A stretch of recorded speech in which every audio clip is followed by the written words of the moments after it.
아침을 여는 뉴스7 7월 30일 오늘의 주요 소식입니다. 삼성전자가 2분기에 연결 기준 매출액 63조 6,700억 원, 영업이익 12조 5,700억 원을 기록했습니다. 2분기 기준 사상 최대 매출액입니다. 1분기에 부진했던 반도체 사업 부문이 2분기 실적을 견인했는데 반도체 사업 부문은 2분기 매출액 22조 7,400억 원, 영업이익 6조 9,300억 원을 기록했습니다. 전체 영업이익의 절반 이상이 반도체에서 나왔습니다. 이는 코로나19로 인한 언택트 수요가 지속되며 PC용 반도체 판매가 양호했고 클라우드 기업들의 데이터 센터용 서버 수요가 살아나기 시작하면서 DRAM 가격이 강세를 보였기 때문입니다. 낸드 플래시 가격도 당초 예상보다 빠른 2분기부터 강세로 돌아선 것으로 분석됐습니다. 모바일 부문은 지난 1분기 갤럭시 S21 조기 출시 효과로 영업이익 4조 4천억 원의 호실적을 거뒀지만 2분기 들어 신제품 출시 효과가 사라지며 영업이익도 3조 2,400억 원으로 1조 원 이상 줄었습니다. 인도, 베트남 등지의 코로나19 확산세가 수요 감소와 생산 차질 등으로 이어졌습니다. 소비자 가전은 TV와 비스포크 시리즈 등 생활가전 부문이 선전하면서 1조 600억 원의 영업이익을 기록했습니다. 올해 새롭게 출시된 미니 LED 제품 네오 큐레드 TV 등 프리미엄 TV 판매가 호조를 보였습니다. 디스플레이는 2분기 1조 2,800억 원의 영업이익을 기록하며 선전했습니다. 주요 금융그룹들이 올 상반기 최대 순이익을 올리며 일제히 중간 배당에 나설 계획입니다. KB, 신한, 한압, 우리, NH농협 5대 금융그룹의 상반기 총순이익은 9조 4천억 원에 달하는 것으로 집계됐습니다. 그룹 내 은행의 예대 마진이 개선돼 이자 이익도 사상 처음으로 20조 원을 돌파했습니다. 29일 각 그룹의 실적 공시를 종합해보면 상반기 순이익과 전년 동기 대비 증가율은 KB 2조 4,743억 원으로 44.6%, 신한 2조 4,438억 원으로 35.4%, 하나 1조 7,532억 원으로 30.2%, 우리 1조 4,197억 원으로 114.9%, 농협 1조 2,819억 원으로 40.8%로 나타났습니다. 이들 그룹의 순이익 총합은 9조 3,729억 원으로 반기 또는 상반기 기준으로 최대치에 해당합니다. 이 같은 호실적은 이자이익 증가가 주요했습니다. 각 그룹의 상반기 순이자이익 총합은 전년 동기 대비 11%가량 많은 20조 4,994억 원에 이르는 것으로 집계됐습니다. 삼성생명 중국 합작법인이 주요 거점 지역에 새로운 영업망을 구축하면서 중국 시장 확대에 박차를 가하고 있습니다.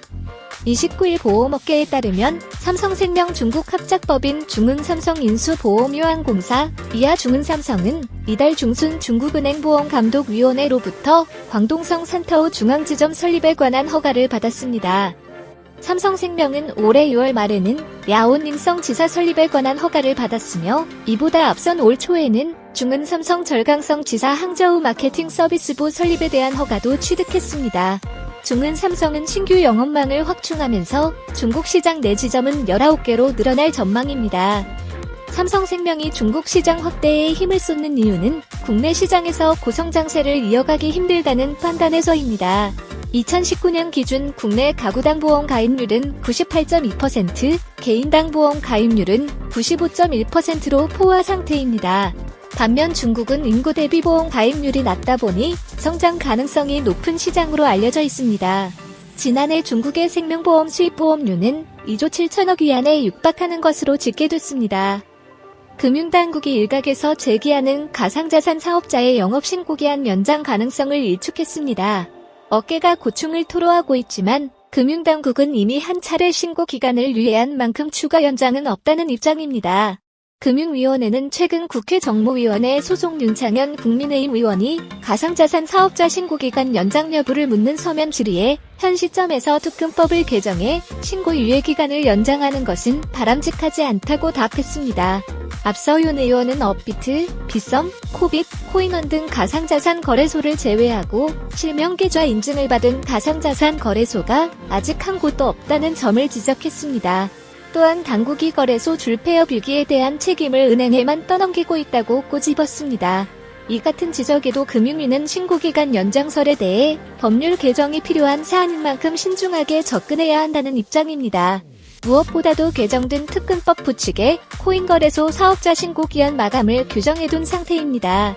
따라서 거래소 사업자의 신고 기한을 추가로 연장하려면 또 한 차례 법 개정이 필요해 사실상 추가 연장은 없다고 일축했습니다. 이베이 코리아에 이어 스타벅스 코리아 지분 인수까지 올해 들어 연달아 대형 M&A를 성공시킨 신세계 행보에 기대와 우려가 교차하고 있습니다.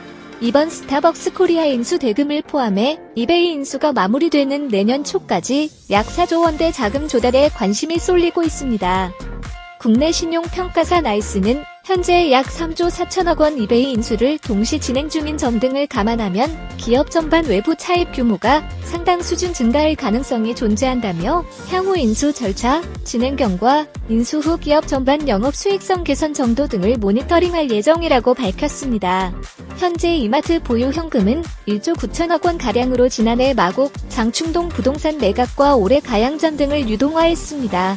이마트는 수년 전부터 다양한 방법으로 이마트가 보유한 자산을 전략적으로 재배치하며 투자 재원을 확보하고 있다며 자산 가치를 극대화하는 게 재배치 방향이라며 자금 조달에 자신감을 나타냈습니다. 오뚜기에 이어 농심이 다음 달 16일부로 신라면 등 주요 라면 출고 가격을 평균 6.8% 인상한다고 밝혔습니다. 농심이 라면 가격을 인상하는 것은 지난 2016년 12월 이후 4년 8개월 만입니다. 주요 제품 인상폭은 출고 가격 기준으로 신라면 7.6%, 안성탕면 6.1%, 육개장사 발면 4.4%입니다. 이에 따라 현재 대형마트에서 봉지당 평균 676원에 판매되고 있는 신라면 가격은 약 736원으로 조정될 예정입니다. 농심은 라면 가격 소비자 물가에 미치는 영향을 고려해 그간 내부적으로 원가 절감과 경영 효율화를 추진하며 원가 인상 압박을 감내해왔지만 최근 파묘와 밀가루 등 라면 주요 원자재 가격과 인건비, 물류비, 판매 관리비 등 제반 경영 비용 상승으로 원가 압박이 누적돼 불가피하게 가격 인상을 결정하게 됐다고 밝혔습니다. 한미약품은 올해 2분기 매출 2,793억 원과 영업이익 159억 원, 순이익 83억 원을 기록했습니다.